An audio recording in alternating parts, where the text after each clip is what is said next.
Les médecins conseillent justement de ne pas chercher à guérir les plaies incurables. Et peut-être ai-je tort de vouloir ainsi exhorter un peuple qui semble avoir perdu depuis longtemps toute connaissance de son mal, ce qui montre assez que sa maladie est mortelle. Cherchons donc à comprendre, si c'est possible, comment cette opiniâtre volonté de servir s'est enracinée si profond qu'on croirait que l'amour même de la liberté n'est pas si naturel. Il est hors de doute, je crois, que si nous vivions avec les droits que nous tenons de la nature, et d'après les préceptes qu'elle nous enseigne, nous serions naturellement soumis à nos parents, sujets de la raison, sans être esclaves de personne. Chacun de nous reconnaît en soi, tout naturellement, l'impulsion de l'obéissance envers ses pères et mères. Quant à savoir si la raison est en nous innée ou non, question débattue amplement par les académies et agitée par toute l'école des philosophes, je ne pense pas errer en disant qu'il y a dans notre âme un germe naturel de raison. Développé par les bons conseils et les bons exemples, ce germe s'épanouit en vertu, mais il avorte souvent, étouffé par les vices qui surviennent. Ce qu'il y a de clair et d'évident que personne ne peut ignorer, c'est que la nature, ministre de Dieu, gouvernante des hommes, nous a tous créés et coulés en quelque sorte dans le même moule, pour nous montrer que nous sommes tous égaux, ou plutôt frères. Et si, dans le partage qu'elle a fait de ses dons, elle a prodigué quelques avantages de corps ou d'esprit aux uns plus qu'aux autres, elle n'a cependant pas voulu nous mettre en ce monde comme sur un champ de bataille, et n'a pas envoyé ici-bas les plus forts ou les plus adroits, comme des brigands armés dans une forêt, pour y malmener les plus faibles. Croyons plutôt qu'en faisant ainsi des parts plus grandes aux uns, plus petites aux autres, elle a voulu faire naître en eux l'affection fraternelle, et les mettre à même de la pratiquer, puisque les uns ont la puissance de porter secours, tandis que les autres ont besoin d'en recevoir. Donc, puisque cette bonne mère nous a donné à tous toute la terre pour demeure, puisqu'elle nous a tous logés dans la même maison, nous a tous formés sur le même modèle, afin que chacun puisse se regarder et quasiment se reconnaître dans l'autre comme dans un miroir, puisqu'elle nous a fait à tous ce beau présent de la voix et de la parole, pour mieux nous rencontrer et fraterniser, et pour produire par la communication et l'échange de nos pensées la communion de nos volontés, puisqu'elle a cherché par tous les moyens à faire et à resserrer le nœud de notre alliance, de notre société, puisqu'elle a montré en toute chose qu'elle ne nous voulait pas seulement unis, mais tel un seul être, comment douter alors que nous ne soyons tous naturellement libres, puisque nous sommes tous égaux? Il ne peut entrer dans l'esprit de personne que la nature ait mis quiconque en servitude, puisqu'elle nous a tous mis en compagnie. À vrai dire, il est bien inutile de se demander si la liberté est naturelle, puisqu'on ne peut tenir aucun être en servitude sans lui faire tort. Il n'y a rien au monde de plus contraire à la nature, toute raisonnable, que l'injustice. La liberté est donc naturelle. C'est pourquoi, à mon avis, nous ne sommes pas seulement nés avec elle, mais aussi avec la passion de la défendre. Et s'il s'en trouve par hasard qui en doutent encore, abâtardis au point de ne pas reconnaître leurs dons ni leur passion native, il faut que je leur fasse l'honneur qu'ils méritent et que je hisse, pour ainsi dire, les bêtes brutes en chair, pour leur enseigner leur nature et leurs conditions. Les bêtes, Dieu me soit en aide. Si les hommes veulent bien les entendre, leurs cris « Vive la liberté !» Plusieurs d'entre elles meurent aussitôt prises. Tel le poisson qui perd la vie sitôt tiré de l'eau. Elles se laissent mourir pour ne point survivre à leur liberté naturelle. Si les animaux avaient entre eux des prééminences, ils feraient de cette liberté leur noblesse. D'autres bêtes, des plus grandes aux plus petites, lorsqu'on les prend, résistent si fort des ongles, des cornes, du bec, du pied, qu'elles démontrent assez quel prix elles accordent à ce qu'elles perdent. Une fois prises, elles nous donnent tant de signes flagrants de la connaissance de leur malheur qu'il est beau de les voir alors languir plutôt que vivre, et gémir sur leur bonheur perdu plutôt que de se plaire en servitude.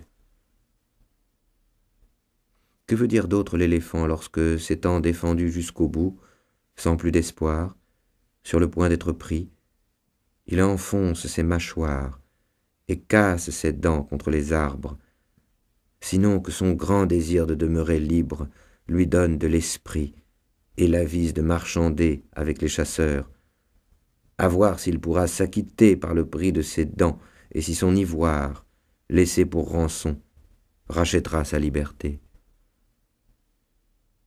Nous flattons le cheval dès sa naissance pour l'habituer à servir. Nos caresses ne l'empêchent pas de mordre son frein, de ruer sous l'éperon lorsqu'on veut le dompter. Il veut témoigner par là, ce me semble, qu'il ne sert pas de son gré, mais bien sous notre contrainte. Que dire encore? Même les bœufs, sous le joug, geignent, et les oiseaux, en cage, se plaignent. Je l'ai dit autrefois en vers. Ainsi donc, puisque tout être pourvu de sentiments sent le malheur de la sujétion et court après la liberté, puisque les bêtes, même faites au service de l'homme, ne peuvent s'y soumettre qu'après avoir protesté d'un désir contraire, quelle malchance a pu dénaturer l'homme, seul vraiment né pour vivre libre, au point de lui faire perdre la souvenance de son premier état et le désir de le reprendre. Il y a 3 sortes de tyrans. Les uns règnent par l'élection du peuple, les autres par la force des armes, les derniers par succession de races. Ceux qui ont acquis le pouvoir par le droit de la guerre s'y comportent, on le sait et le dit fort justement, comme en pays conquis. Ceux qui naissent rois, en général, ne sont guère meilleurs.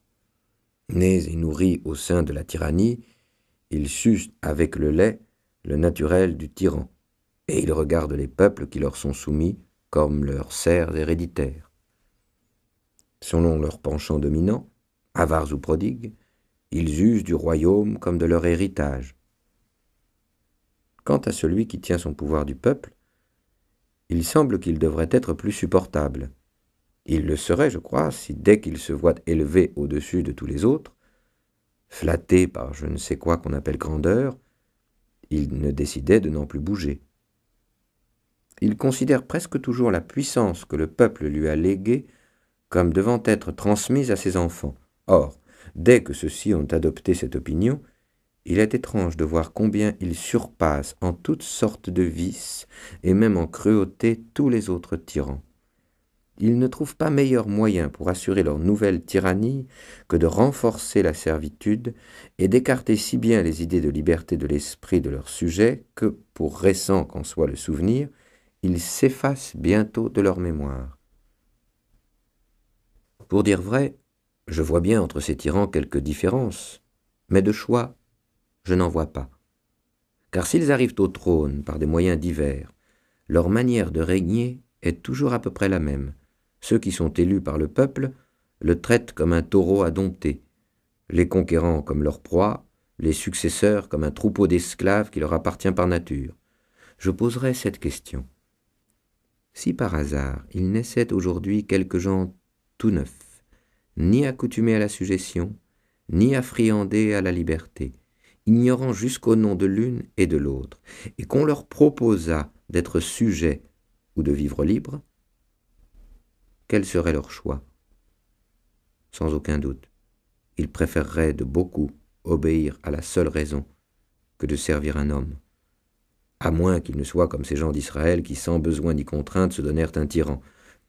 Je ne lis jamais leur histoire sans en éprouver un dépit extrême qui me porterait presque à être inhumain, jusqu'à me réjouir de tous les maux qui leur advinrent. Car pour que les hommes, tant qu'ils sont des hommes, se laissent assujettir, il faut de 2 choses l'une, ou qu'ils y soient contraints, ou qu'ils y soient trompés. Contraints par les armes étrangères, comme le furent Sparte et Athènes par celles d'Alexandre, ou trompés par les factions, comme le fut le gouvernement d'Athènes, tombé auparavant aux mains de Pisistrate. Ils perdent souvent leur liberté en étant trompés, mais sont moins souvent séduits par autrui qu'ils ne se trompent eux-mêmes. Ainsi le peuple de Syracuse, capitale de la Sicile, pressé par les guerres, ne songeant qu'au danger du moment, élut Denis Ier et lui donna le commandement de l'armée. Il ne prit garde qu'il l'avait fait aussi puissant que lorsque le malin, rentrant victorieux comme s'il eût vaincu ses concitoyens plutôt que ses ennemis, se fit d'abord capitaine, puis roi, et de roi, tyran. Il est incroyable de voir comme le peuple, dès qu'il est assujetti, tombe soudain dans un si profond oubli de sa liberté, qu'il lui est impossible de se réveiller pour la reconquérir. Il sert si bien et si volontiers, qu'on dirait à le voir qu'il n'a pas seulement perdu sa liberté, mais bien gagné sa servitude. Il est vrai qu'au commencement on sert contraint et vaincu par la force, mais les successeurs servent sans regret et font volontiers ce que leurs devanciers avaient fait par contrainte. Les hommes nés sous le joug, puis nourris et élevés dans la servitude, sans regarder plus avant, se contentent de vivre comme ils sont nés, et ne pensent point avoir d'autres biens ni d'autres droits que ce qu'ils ont trouvé. Ils prennent pour leur état de nature l'état de leur naissance. Toutefois, il n'est pas d'héritier, même prodigue ou nonchalant, qui ne porte un jour les yeux sur les registres de son père pour voir s'il jouit de tous les droits de sa succession et si l'on n'a rien entrepris contre lui ou contre son prédécesseur. Mais l'habitude, qui exerce en toute chose un si grand pouvoir sur nous, a surtout celui de nous apprendre à servir, et comme on le raconte de Mithridate, qui finit par s'habituer au poison, celui de nous apprendre à avaler le venin de la servitude, sans le trouver amer. Nul doute que la nature nous dirige là où elle veut, bien ou mal lotis, mais il faut avouer qu'elle a moins de pouvoir sur nous que l'habitude.